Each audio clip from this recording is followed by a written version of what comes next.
So hello and welcome to the Irish Independence League of Ireland preview show, joined today by Dan McDonnell to look ahead to 5 games this weekend, 4 on Friday and a big one on Sunday up in the Brandywell.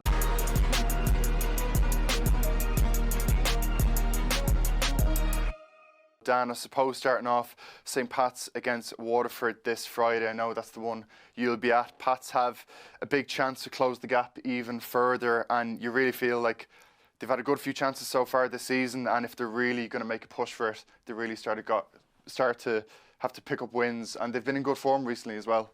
Yeah, they just have to be clinical now. This is it. Like in Drogheda last week, they scored early.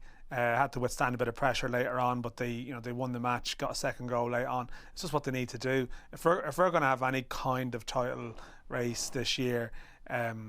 You need, and in fairness to Pats, like in some ways they've been actually ruthless against the sides lower in the table at times. It's actually the games against the top teams. But I don't know how you grade Waterford at the moment anyway, because the form's been so good under Graham Collum. But I just think for Pats, like it's like, okay, if you're going to be a serious challenger, you're at home to a team in the bottom half of the table. You have a chance to put pressure on Rovers. This is a thing. This is the point of the year where we've seen Rovers go out of the cup. 2 Pats on a Sunday after a Thursday game. Rovers are going to be coming off the back of a European trip on Thursday. At the time we're recording this, we don't know the outcome of it, but there is still, either way, like that's got to take something out of you, and they've got to go to sort of what should be a Derry team looking for a response on Sunday. That's a tough game for them. It's a tougher one if they're looking at the league table and they're only a point ahead. So now is the time for Pats to really apply some pressure. Have you seen enough from Pats in the last few weeks to kind of give you confidence that that is a real possibility? Because they hadn't beat Rovers so far this season in the league. Obviously got that cup win. I know you were there as well. Like, do you can you see them really putting up a challenge next few weeks? Yeah, like I'm sure, as much as they won the cup game, I'm not sure if I necessarily still saw the evidence in that match. The fact is that they needed a 95th minute penalty and an extra time it was weighted against them. I was more impressed by how they went and got the result in Drogheda, and possibly even the game against Shells prior to that, where they could have, again, they had difficult spells in the second half of that game too. To me, it was more, Drogheda to me was a game where probably similar to this, you're thinking, okay, if you're going to be serious, you have to go and win this match, and they did. So you always have to account for the possibility that a team can just improve by growing in confidence from these things. And of course, what's coming for Pats is their next league game after this. There's obviously a big cup game in between. Is at home to Rovers. The 11th. Yeah. So, they have a chance now. Like, if you're asking me honestly, I still think the Rovers are going to win the league. I can't deny that, but someone at least has to apply some serious pressure to them, and Pats have a chance to do it on Friday. And as much as Waterford are in form and they probably know what they are, which is a big strength.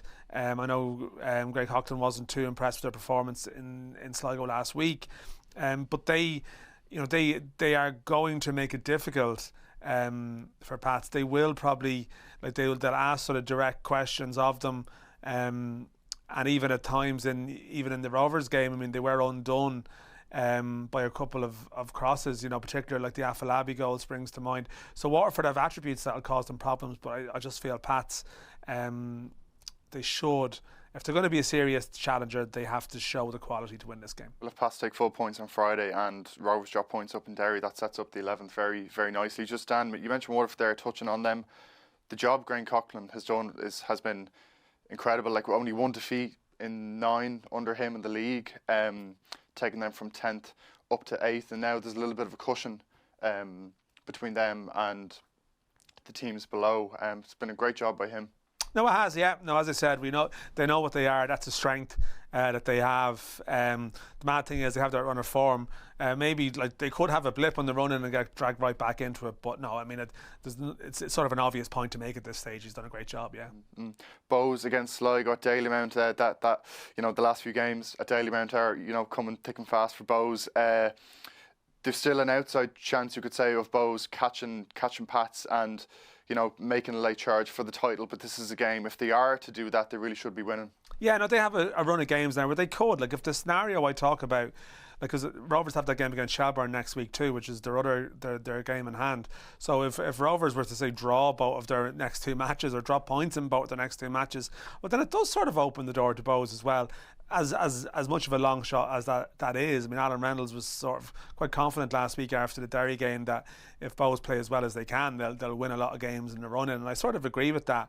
And that sense of Dalymount is the fourth last league game they have there. There is a sense of making the most of those nights. Now, look, they do still have bad 45 minutes, you know, and they needed that turnaround last week. They were a little bit flat in the first half, or Derry maybe were a little bit smarter than them, but when they open up, you can see their quality. I mean, Sligo Rovers, Darren Purse has gone for experience. You know, they are a team fighting for their life. It seems like they'll take a quite pragmatic approach. Sometimes in the past, Bohs have struggled against teams who've played that way. But they do have a bit more of a threat probably from those dead ball situations now.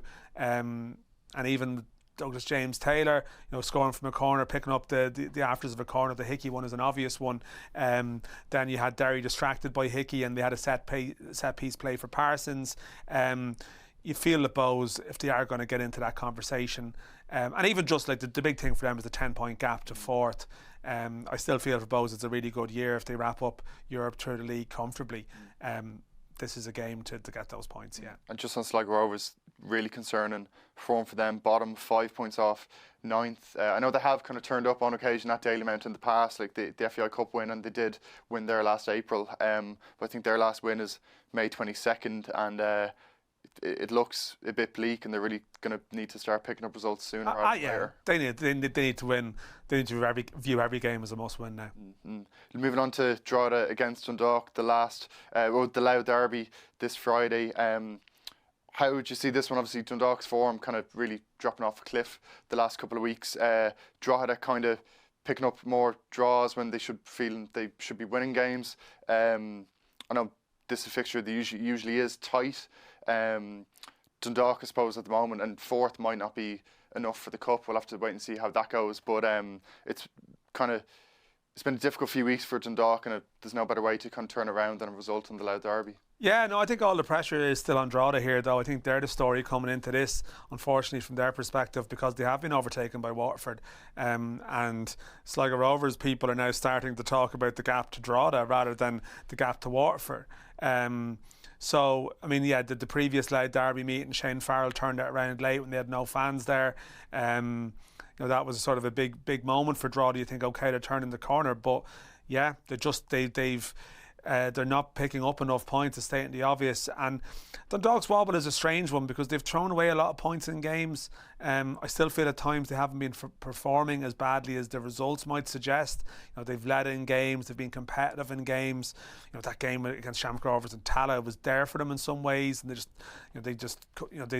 probably just lost a bit of their cutting edge. And obviously they've lost Kenny and Arubi as well, which is a massive factor too. But yeah, you would look at it and say, oh, geez, they're out of form.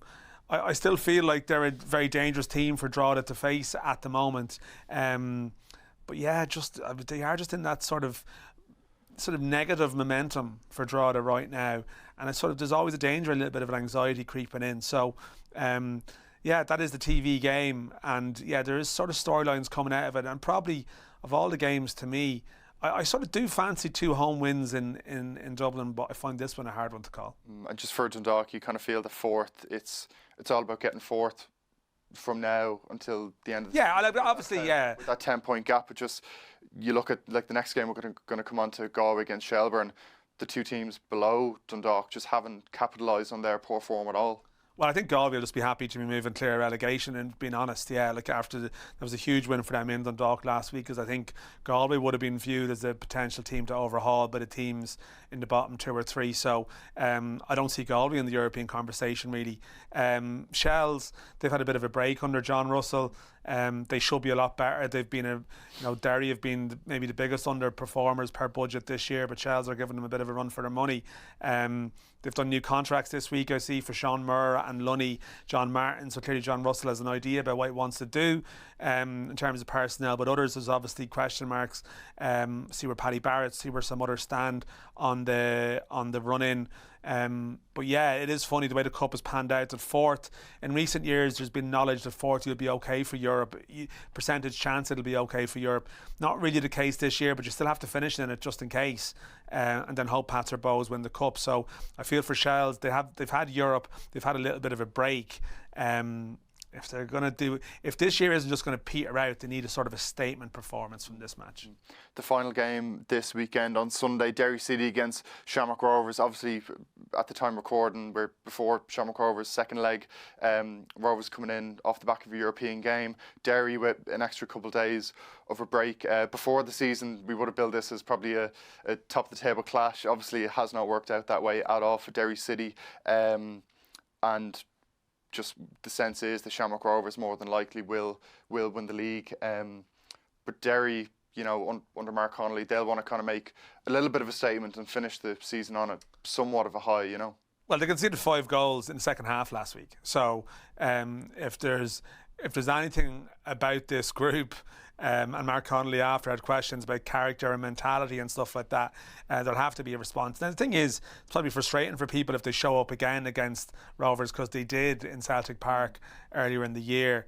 And they have the capability to produce performances. Probably some of the European displays probably weren't too bad, but they're a team that sort of seems to chuck it in sometimes too.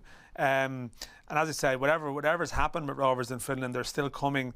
They're vulnerable enough. They might have 1 or 2 bodies back, maybe Cleary and McGovern, who weren't registered for this round in Europe, but they seem to be fit. But tough news about Danny Mandrew as well. Yeah, it's brutal. And that's the thing, that they are reliant on their older players, and this is a taxing schedule. So again, Derry should sense vulnerability. And it would be pretty damning, really, in a way. I think this is a game where it's almost normal to expect Shamrock Rovers to drop points. They won't view it that way, but it's that game coming off the back of a playoff is where you're at your most vulnerable. And going away to a team, with a big budget, who spent heavily in this window, never mind over the winter.